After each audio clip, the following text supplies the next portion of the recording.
नमस्कार। झारखंड विधानसभा चुनाव 2024 में दूसरे चरण का मतदान आज यानी कि 20 नवंबर को चल रहा है। झारखंड की 81 में से शेष 38 सीटों पर वोट डाले जा रहे हैं।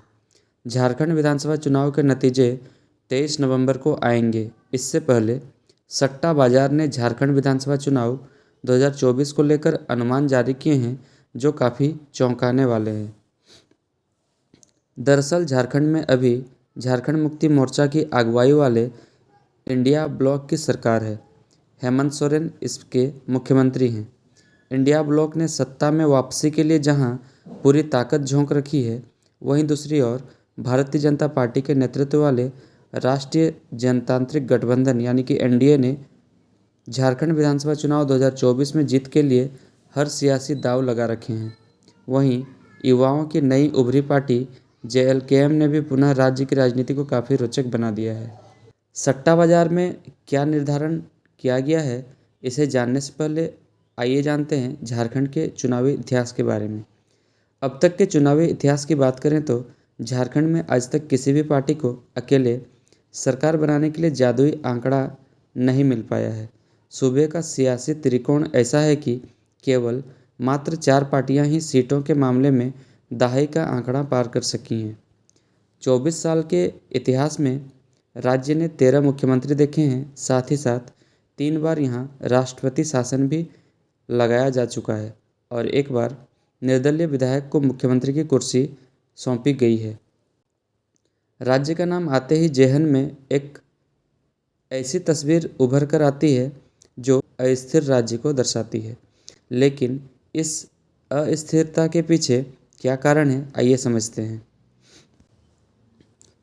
इस अस्थिरता के पीछे सूबे की सत्ता का वह अंकगणित है जिसे कोई भी राजनीतिक दल पूरी तरह से साध नहीं सका है, और यही कारण है कि कोई भी दल बहुमत के लिए जरूरी 41 के जादुई आंकड़े तक नहीं पहुंच सका है। इस राज्य में अब तक 4 चुनाव बीत चुके हैं और प्रदेश में 5वें बार जनता अपना भाग्य विधाता चुनने के लिए वोट कर रही है।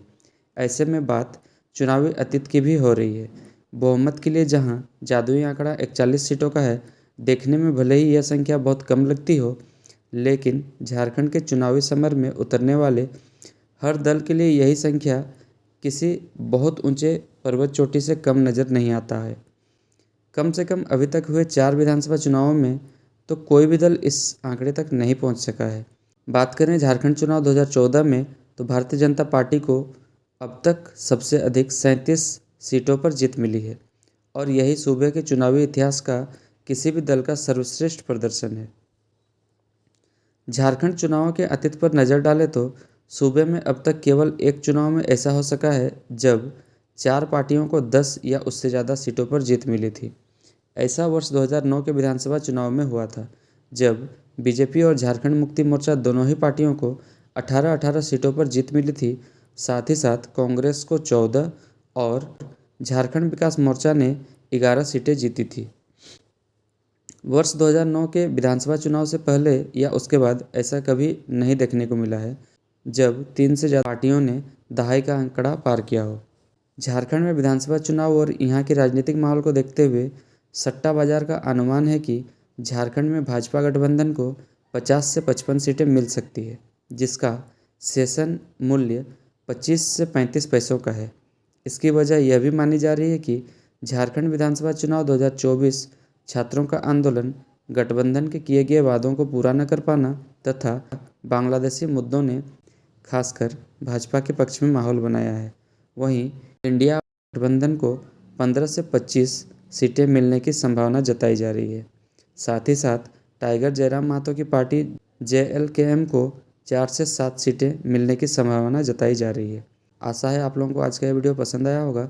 अपने विचार तथा सुझाव कमेंट बॉक्स के माध्यम से ज़रूर साझा करें और साथ ही आप यह भी बता सकते हैं कि आप लोगों का अनुमान इस चुनावी परिणाम को लेकर क्या है। धन्यवाद।